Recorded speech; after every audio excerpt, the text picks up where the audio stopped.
All right, welcome to the Coaches Show here with head coach Eugene Rogers. I'm Rusty Hitt, and thanks for joining us after a bye week. Coach, I know bye week for you guys, your district is right in the middle of the season. Is that a good time for you? Do you feel like that's a good time for the bye, right halfway point? Here's the thing. The entire district is open and on a bye week. It came at a great time for us. We were able to kind of rejuvenate and rest and work on the fundamentals and get back to doing the basic things. We took the opportunity to just work on our blocking and tackling and things like that. Well, let's talk a little bit about the last game over in Crandall, which was a very exciting game, by the way. You get the opening kickoff, you score on the first play, which was when I went back and watched the film last night when I was getting reacquainted with the game. It's been so long. But what I really noticed from watching it on the film is that great run by Mark, obviously, but you had those three receivers out there in the bunch, and every one of those guys did their job and opened that hole. I don't think Mark was even touched for the touchdown. Yeah, we had been working on the packages with Mark Brown in there, in the previous weeks, and we just thought it was a great time for us to unload the packages out there for Mark and let him start at running back and put the ball in his hands. And he showed us and everybody the talent that he has and the explosion that he has, and he did a great job. And kudos to the receivers. They did a great job of blocking on the edge, on the perimeter, and led him to that touchdown. And really, it was all night as I was watching, going back through and watching, whether it was Mark running outside, and that, later in the game we got a big first down touchdown out of that as well, I think, and then the bubble screens. I thought the receivers did a good job of helping get that corner out there and getting those big first downs. C.J. Davis got a lot of big first downs in the game on those quick passes as well. Yeah, I would say kudos to Coach Brazil and Coach McAllister. They do a great job of our receivers. Of blocking. One of the first things we do, we go out and we block. So if you want the rock, you got to block, and they do a good job of that, and it showed during the game time. So great job, coaches. Well, you had a lot of points scored there. I think I calculated in 9 plays in less than 2.5 minutes of game time, there were 4 touchdowns in the game. As you score, they score. You score the next play, they score the next play. I mean, it was, as a defensive coach, I know that hurts a little bit. But it hurts. It's good for your offense, though, to get out there and have those big plays. So much. Yeah, it hurts us. I like when we score, but not when we give it up. We just have to do a better job of getting off the yard on third downs and making them at least try to drive the field. And we're working on those small things, the tackling and tracking the hip and knowing when they cut back and things like that, and covering the right people and getting over the top when we're supposed to and helping out. But we're working on those things. Well, let's talk about your offense a little bit. Offensively, pretty big explosion. We had him at over 160 yards. I'm not sure what the final official stat was. A couple of touchdowns, had probably about 30 or 40 yards called back in penalties, and a touchdown as well. Kevin had almost 200 yards passing, or right at 200 yards passing, with a couple of touchdowns. Patty had over 100 yards in the game, touchdown. CJ had a touchdown and about 9 catches, I think, somewhere in that range. So big numbers for your guys, showing up. Keenan had some really good runs as well. So offensively, you got to see the big plays, but I think one other thing, you got to see some long, sustained drives put together by the offense where they were able to convert first downs. I like where our offense is right now. They're doing a great job of, like you say, with the big plays and being able to sustain drives. I like where we are offensively. We're kind of finding our niche, and we just have to get back to playing great defense and keeping people out of the end zone. Our mentality is 0 or 3, make them kick the field goal. I do like the fact that we did stopped them on the fourth down Yep. when they got down there, and we stopped them, and we made them kick a field goal. So 2 of those times we did attain our goals, but overall we have to do a better job of containing their offense.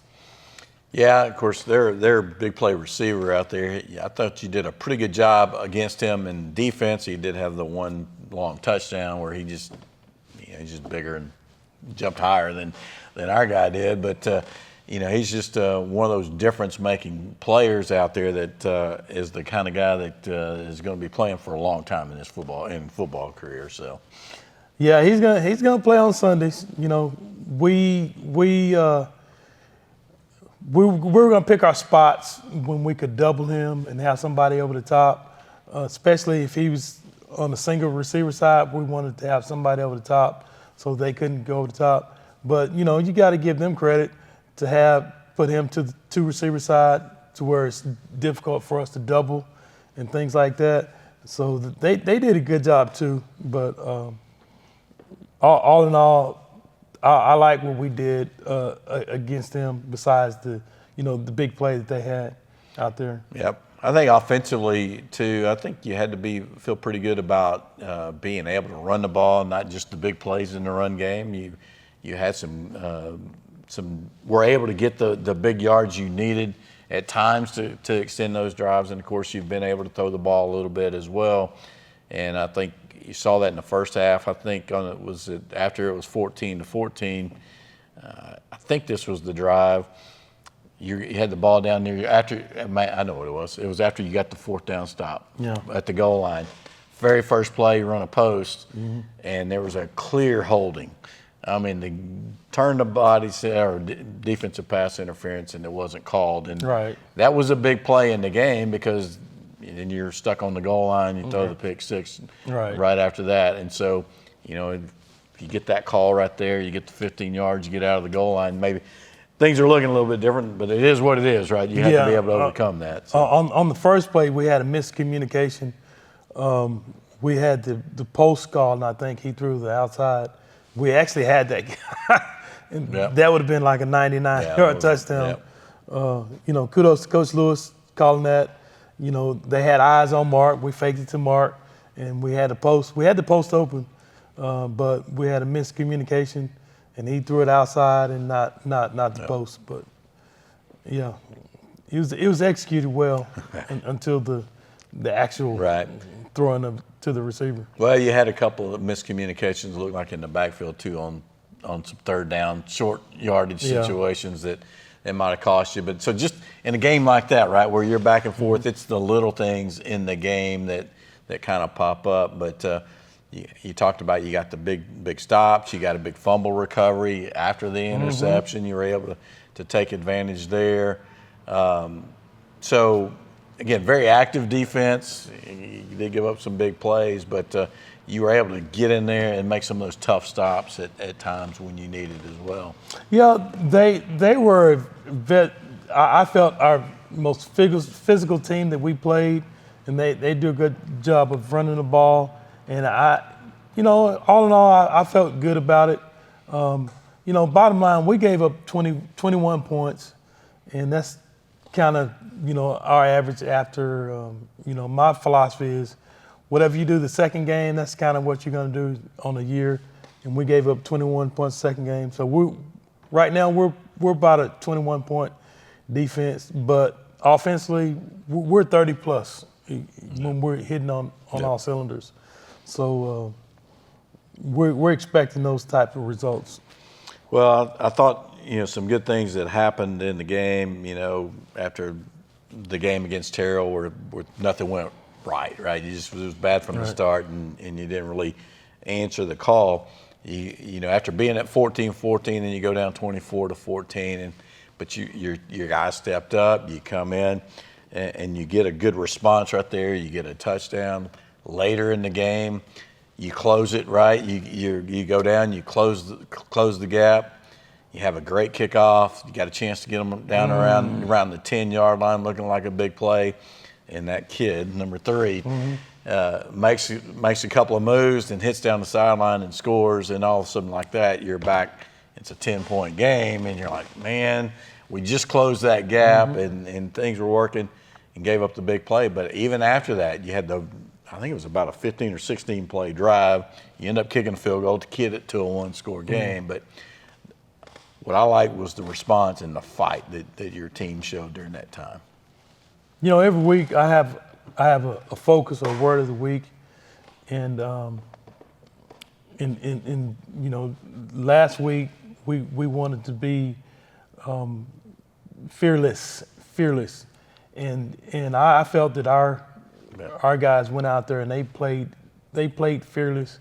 You know, after the Terrell loss, and I felt we were not very physical. I think we came out and we showed people that we could be fearless, and we can be physical, and we can match their physicality, and we did that.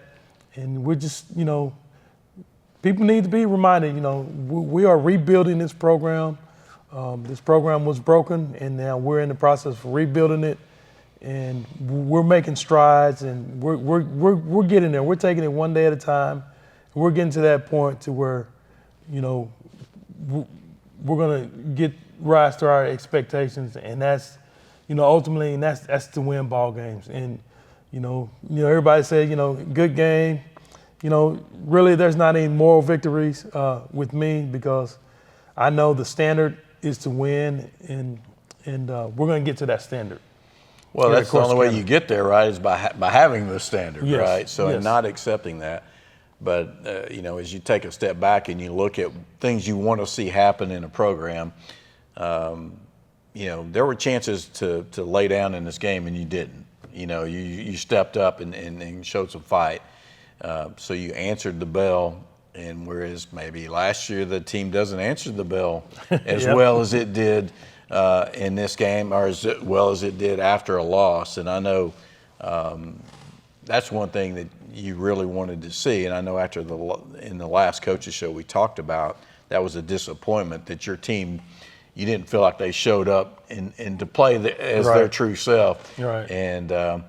And you talked about the adversity of things that you worked on in the offseason. You didn't see it go to the field. And I thought last Friday, or that Friday a couple weeks ago, you saw that. You saw some of that work on adversity and overcoming that make its way on the field. Yeah. We were put through the ringer, and we did have some adverse moments, and I am proud for the way our kids responded. And now we're just going to take that next step, and that is to win. The next step is to win. Now they know that we can fight and we can do those things, and now we're going to knock that door down, and we're going to start winning football games. Yeah, my last thing on that game was, okay, didn't the UIL pass a rule that you had to be able to see the numbers on the jerseys? Yeah. And I don't know how those jerseys are legal, on the dark gray with the black. It's supposed to be, but the officials won't call it. It's supposed to be a 15-yard penalty on them on the first play, but they don't. Officials don't ever call it. That's like the band going over at halftime.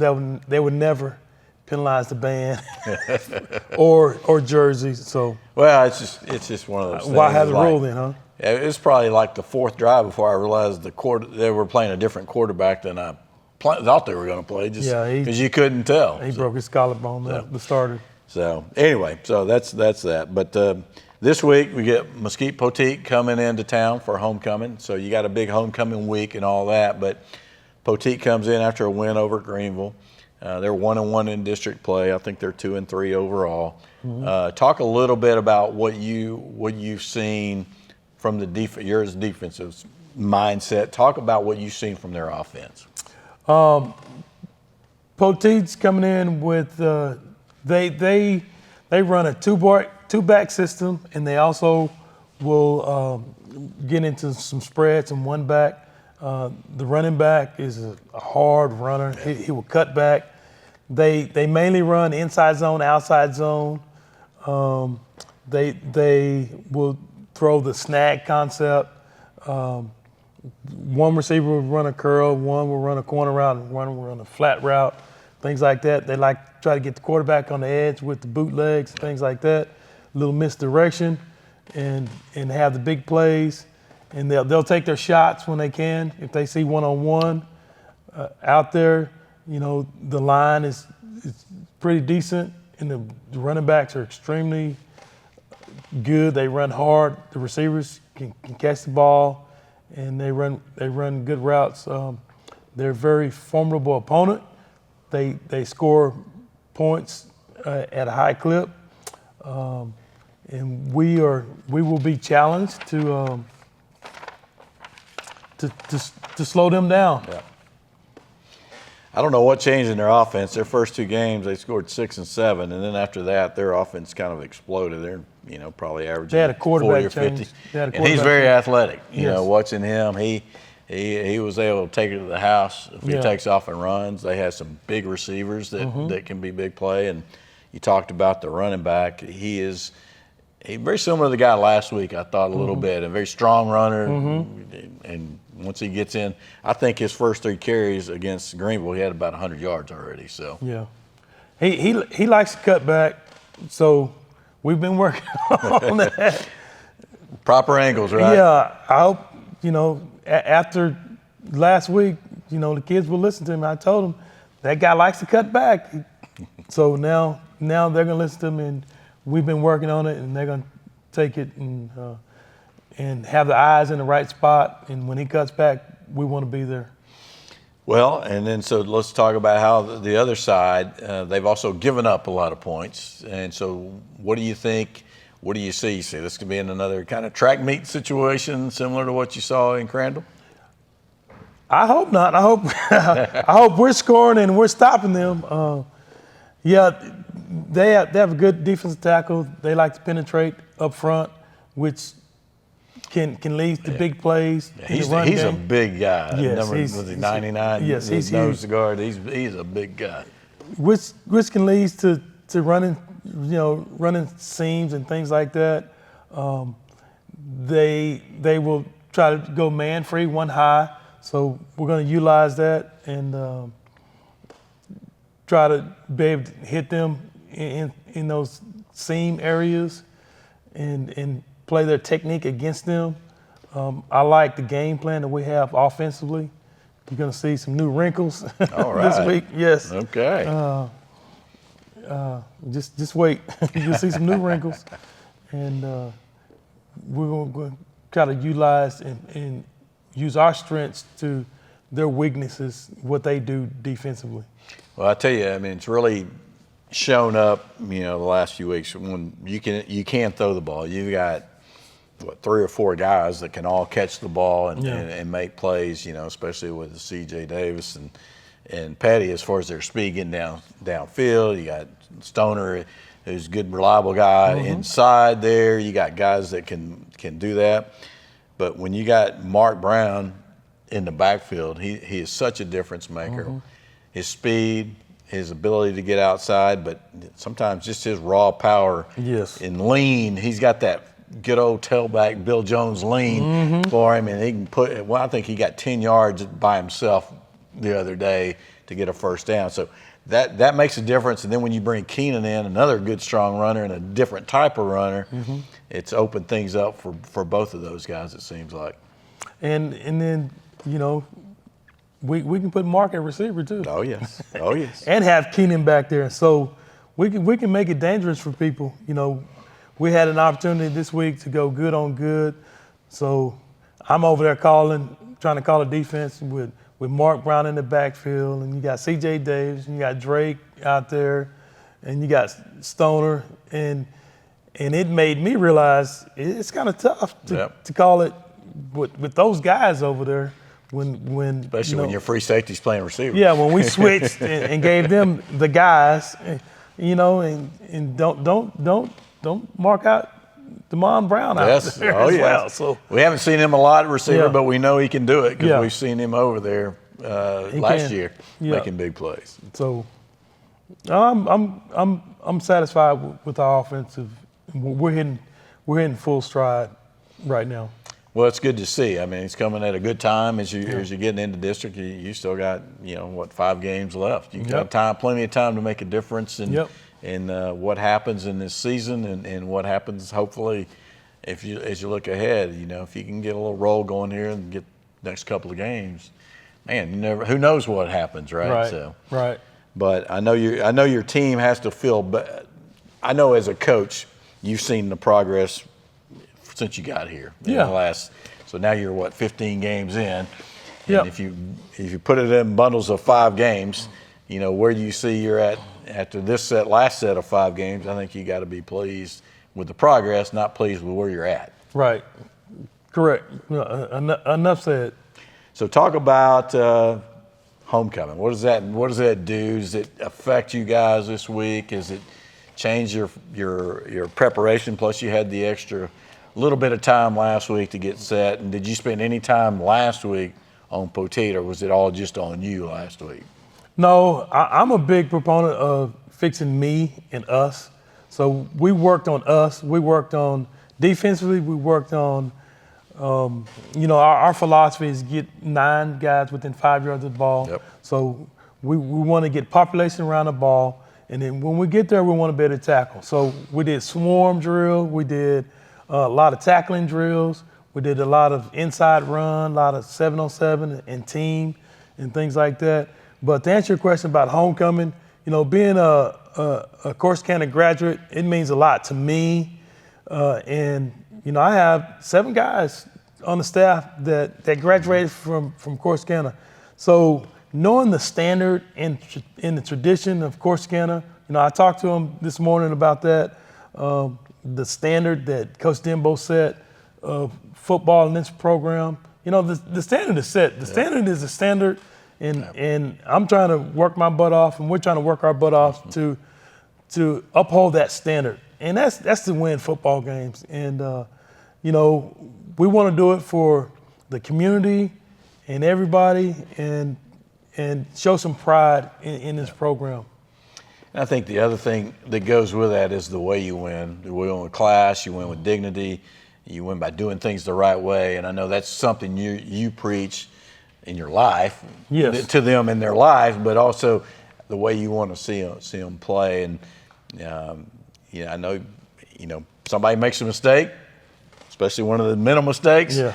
You're taking them out and you're addressing it. They You're coaching it up. You're not just letting them be out there and doing those things. They're going to hear from me or one of the coaches. If one of the assistant coaches don't get them, I'm going to get them. I told them, hey, I don't